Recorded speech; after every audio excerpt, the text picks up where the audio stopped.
आपकी खुशी में, आपके गम में, आपकी आंसुओं में, आपकी मुस्कुराहटों में, आपके आज में, आपके कल में, आपके साथ होगी एक कहानी और मैं। नमस्कार दोस्तों, आप सभी का स्वागत है मेरे चैनल कथा सागर में। दोस्तों, आज मैं आप सब लोगों के लिए रविंद्रनाथ टैगोर जी की एक नई कहानी लेकर आई हूँ। इस कहानी का शीर्षक है नई रोशनी। आशा करती हूँ उनकी अन्य कहानियों की तरह ये भी आपको पसंद ज़रूर आएगी। अगर कहानी पसंद आए और आप पहली बार मेरे चैनल पे कहानियाँ सुन रहे हैं तो इस चैनल को सब्सक्राइब ज़रूर कीजिएगा। साथ ही इसे अपने दोस्तों जानकारों में शेयर भी कीजिएगा। तो चलिए दोस्तों, इस छोटी सी कहानी को शुरू करते हैं। बाबू अनाथ बंधु बीए में पढ़ते थे, परंतु कई सालों से लगातार फेल हो रहे थे। उनके संबंधियों का ख्याल था कि वो इस साल अवश्य पास हो जाएंगे, पर इस वर्ष उन्होंने परीक्षा देना ही उचित न समझा। इसी वर्ष बाबू अनाथ बंधु का विवाह हुआ था। भगवान की कृपा से वधू सुंदर सच्चरित्र मिली थी। उनका नाम विंध्यवासिनी था, किंतु अनाथ बंधु को इस हिंदुस्तानी नाम से नफरत थी।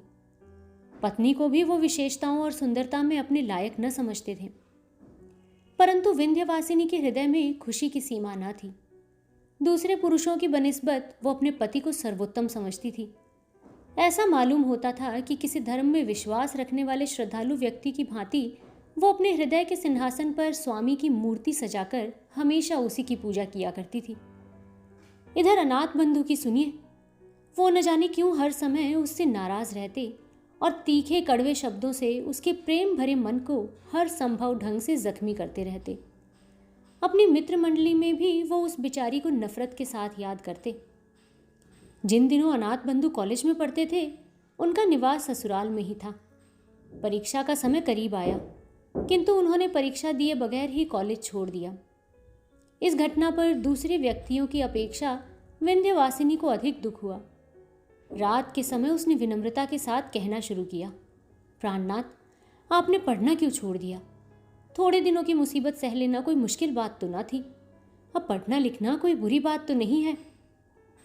पत्नी की इतनी बात सुनकर अनाथ बंधु के मिजाज का पारा 120 डिग्री तक पहुंच गया। बिगड़कर कहने लगे, पढ़ने लिखने से क्या मनुष्य के 4 हाथ पांव हो जाते हैं? जो व्यक्ति पढ़ लिख कर अपना स्वास्थ्य खो बैठते हैं, उनकी हालत आखिर में बहुत बुरी होती है। पति का उत्तर सुनकर विंध्यवासिनी ने इस प्रकार स्वयं को सांत्वना दी कि जो मनुष्य गधे या बैल की भांति कड़ी मेहनत करके किसी न किसी प्रकार सफल हो गए, परंतु कुछ न बन सके, तो फिर उनका सफल होना ना होना सब बराबर ही तो है।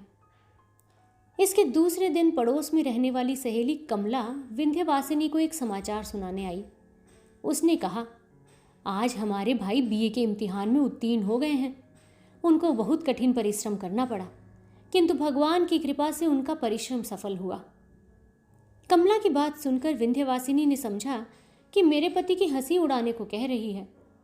वो सहन कर गई और तभी आवाज़ में कहने लगी, बहन, मनुष्य के लिए बीए पास कर लेने से होता क्या है?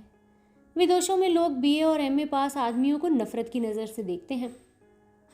विंध्यवासिनी ने जो बातें कमला से कही थी, वो सब उसने अपने पति से सुनी थी, नहीं तो उस बेचारी को विलायत का हाल क्या मालूम था। कमला आई तो थी खुशी की खबर सुनाने, किंतु अपनी प्यारी सहेली के मुंह से ऐसे शब्द सुनकर उसको बहुत दुख हुआ। परंतु वो समझदार लड़की थी, उसने अपने हृदयगत भाव प्रकट न होने दिए। उल्टा विनम्र होकर बोली, बहन, मेरा भाई तो विलायत गया ही नहीं, और ना मेरी शादी ऐसे आदमी से हुई है जो विलायत होकर आया हो, इसलिए विलायत का हाल मुझे कैसे मालूम हो सकता है। इतना कहकर कमला अपने घर चली गई, किंतु कमला का विनम्र स्वर होते हुए भी ये बातें विंध्य को बहुत कड़वी महसूस हुई। वो उनका उत्तर तो क्या देती, हाँ, एकांत में बैठकर रोने लगी। इसके कुछ दिनों के बाद एक अजीब घटना घटित हुई जो विशेषतः वर्णन करने योग्य है। कलकत्ता से एक धनवान व्यक्ति जो विंध्य के पिता राजकुमार के दोस्त थे, अपने कुटुंब सहित आए और राजकुमार बाबू के घर मेहमान बनकर रहने लगे। क्योंकि उनके साथ कई आदमी और नौकर चाकर थे, इसलिए जगह बनाने को राजकुमार बाबू ने अनाथ बंधु वाला कमरा भी उनको सौंप दिया।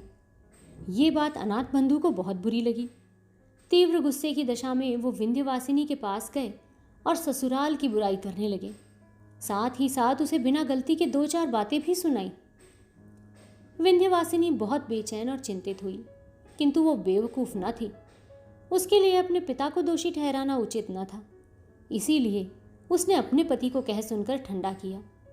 इसके बाद एक दिन अवसर पाकर उसने पति से कहा, यहाँ अब रहना ठीक नहीं, आप मुझे अपने घर ले चलिए ना, इस जगह पर रहने में अब मुझे इज्जत नहीं लगती।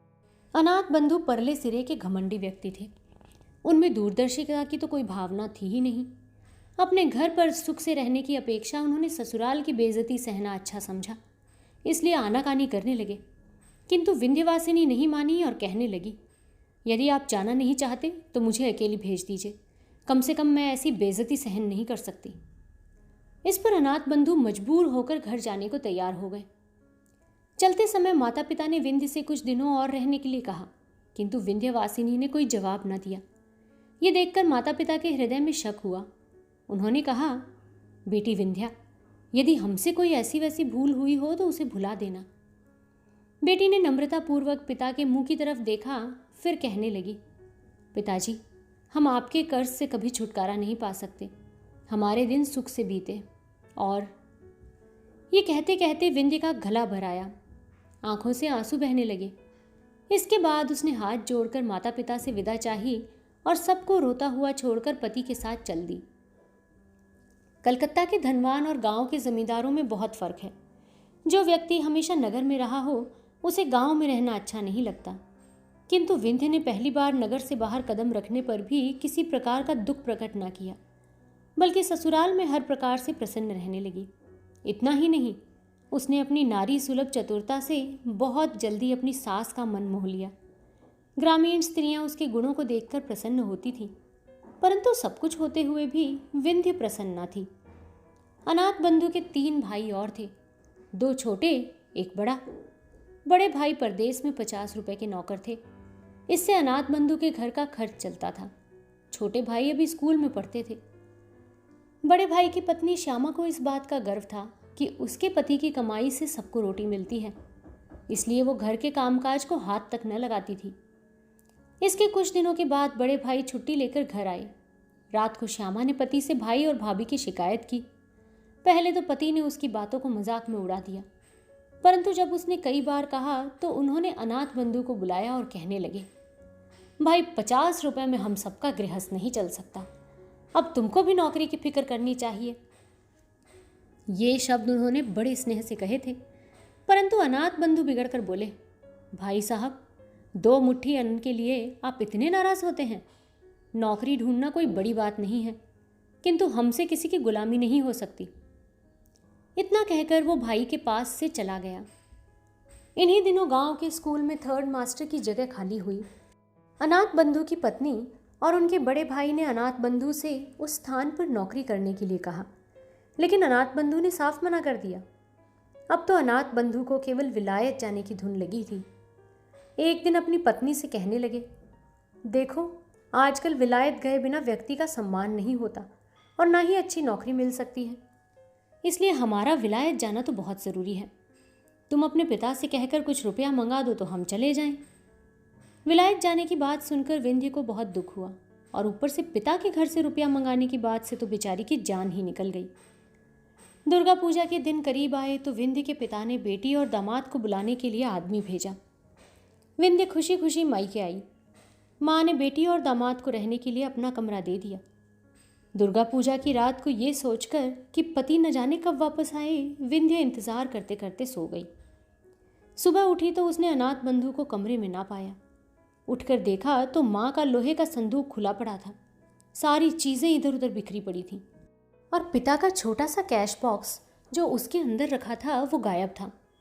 विंध्य का हृदय धड़कने लगा। उसने सोचा कि जिस भी बदमाश ने चोरी की है उसी के हाथों पति को भी नुकसान पहुंचा है। परंतु थोड़ी देर बाद उसकी नज़र एक कागज़ के टुकड़े पर पड़ी। वो उठाने लगी तो देखा कि पास ही चाबियों का एक गुच्छा पड़ा है।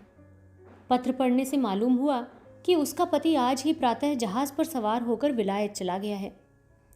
पत्र पढ़ते ही विंध्य की आंखों के सामने अंधेरा छा गया। वो दुख के इस आघात से ज़मीन पर बैठ गई और आंचल में मुंह ढाँप कर रोने लगी। आज सारे बंगाल में खुशियाँ मनाई जा रही थीं, किंतु विंध्य के कमरे का दरवाज़ा अब तक बंद था। इसका कारण जानने के लिए विंध्य की सहेली कमला ने दरवाज़ा खटखटाना शुरू किया, किंतु अंदर से कोई उत्तर ना मिला तो वो दौड़कर विंध्य की माँ को बुला लाई। माँ ने बाहर से खड़ी होकर आवाज़ दी, विंध्य, विंध्य अंदर क्या कर रही है? दरवाज़ा तो खोल बेटी। माँ की आवाज़ पहचानकर विंध्य ने तुरंत आंसुओं को पोंछ डाला और कहा, माताजी, पिताजी को बुला लो। इससे माँ बहुत घबराई, इसलिए उसने तुरंत पति को बुलाया।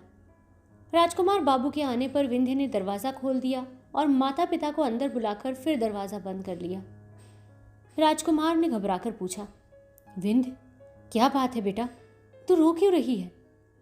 ये सुनते ही विंध्य पिता के चरणों में गिर पड़ी और कहने लगी, पिताजी, मेरी दशा पर दया करो, मैंने आपका रुपया चुराया है।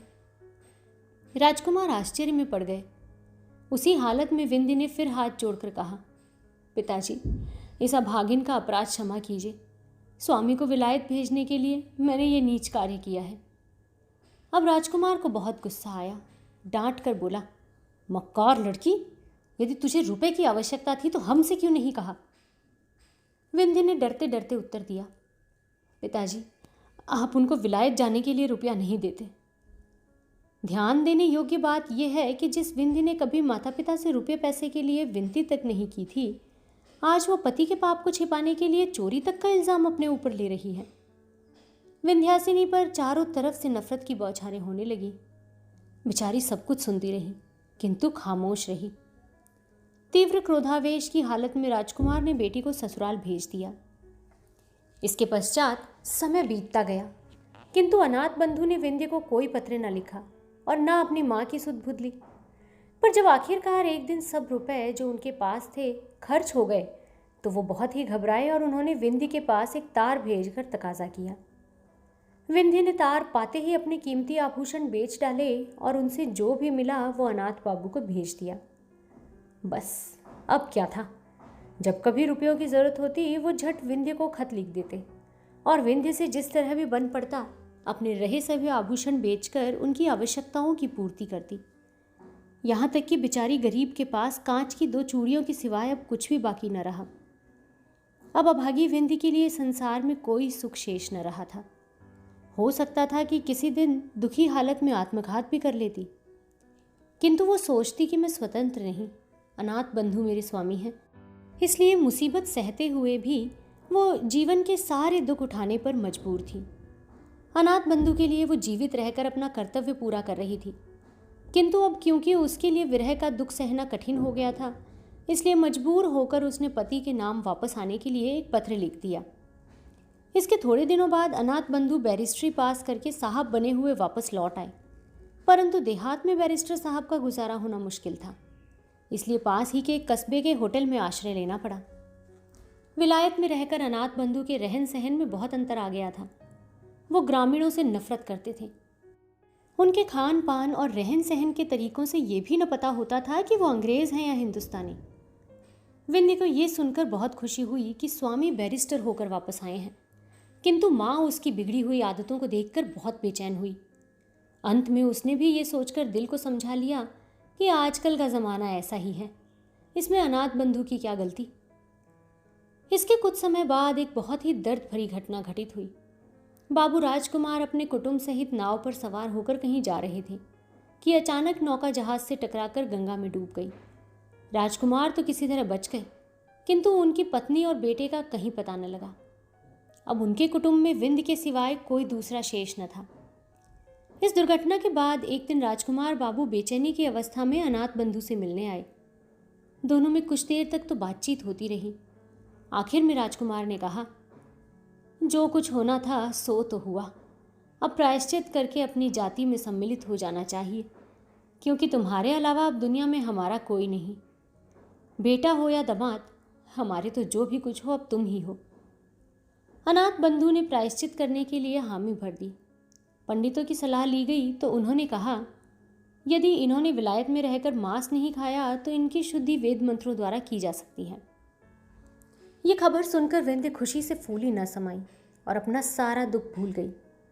आखिर एक दिन प्रायश्चित की रस्म अदा करने के लिए तय किया गया। बड़े आनंद का समय था। चारों ओर वेद मंत्रों की गूंज सुनाई दे रही थी। प्रायश्चित के बाद ब्राह्मणों को भोजन भी कराया गया और इसके परिणाम स्वरूप बाबू अनाथ बंधु नए सिरे से बिरादरी में सम्मिलित कर लिए गए। परंतु ठीक उसी समय राजकुमार बाबू ब्राह्मणों को दक्षिणा दे रहे थे। एक नौकर कार्ड लिए हुए घर में घुसा और राजकुमार से कहने लगा, बाबूजी, एक मेम आई है। मेम का नाम सुनते ही राजकुमार बाबू चकरा गए। उन्होंने कार्ड पढ़ा। उस पर लिखा था, मिसेस अनाथ बंधु सरकार। इससे पहले कि राजकुमार बाबू हाँ या ना में कुछ उत्तर देते, एक गोरे रंग की यूरोपियन युवती खटखट करती अंदर आकर खड़ी हो गई। पंडितों ने उसको देखा तो दक्षिणा लेनी भूल गए। घबराकर जिधर उसके सींग समाये निकल गए। इधर मेम साहिबा ने जब तक अनाथ बंधु को ना देखा तब तक वो बहुत बेचैन रही और उनका नाम ले लेकर आवाज़ें देने लगी। इतने में अनाथ बंधु कमरे से बाहर निकलते दिखाई दिए। उन्हें देखते ही मेम साहिबा ओ माय डियर कहकर तुरंत उनसे लिपट गई। ये दशा देखकर घर के पुरोहित भी अपना बोरिया बंधना संभाल कर विदा हो गए। उन्होंने पीछे मुड़कर भी न देखा। तो दोस्तों, आशा करती हूँ आपको आज की हमारी ये कहानी पसंद ज़रूर आई होगी। ये कहानी है एक नारी के बलिदान की, जो अपने पति के लिए हर मुश्किल से गुजरने के लिए तैयार है। हर तरीके की परिस्थिति में वो अपने पति का ही साथ देना चाहती है। और इन सब चीज़ों के बाद में भी जब उसके पति ने कुछ ऐसा किया जिससे शायद उसके चरित्र पे उंगलियां उठती, तब भी वो अपने पति के साथ ही खड़ी रही और अपने पति के किए हुए कृत्य का इल्ज़ाम भी अपने ही सिर ले लिया। किंतु अंत में उसको क्या मिला? उसका पति दूसरी शादी करके एक दूसरी पत्नी घर में ले आया।